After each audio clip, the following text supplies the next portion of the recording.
অন্বেষা অর্জিতাকে ওদের পাপা দারুণ দারুণ ভালো অভ্যাসগুলো তৈরি করেছে।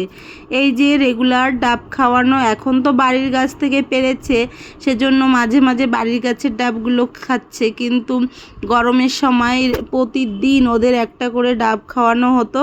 ওদের পাপার ডাবগুলো কিনে এনে রাখতো, আবার কিনে এনে ওদের সামনে কেটে দিত। তো ওদের পাপা তো খুব যত্ন করে দুই বোনকে, আর আমিও এদিকে ওদের ডাব কেটে দিলাম। আর দেখো বেবি কিভাবে শ্বাস বের করে খাচ্ছে, আর সবাইকে দেখানোর জন্য আরও বেশি স্টাইল দিচ্ছে দেখো। আর এদিকে অন্বেষা তো শ্বাস খায় না, অন্বেষা শ্বাস বের করে দেবে বোনকে, সেজন্য আমি কেটে দিলাম। আর শ্বাসটা আমার কিন্তু বেশ ভালো লাগে। অন্বেষা সব কিছুই একটু কম খেতে চায়, একটা ডাবে অনেকটা জল হয়েছে, 1 গ্লাস মতো নিয়ে চলে গেছে, বাকিটা আমাকে দিয়ে এসছে। আর অদ্রিতা তো আমার পাশে বসেই আনন্দ করে খাচ্ছে আর মজা করছে। অন্বেষা না খেলেও বোনকে যত্ন করতে কিন্তু বেশ ওস্তাদ।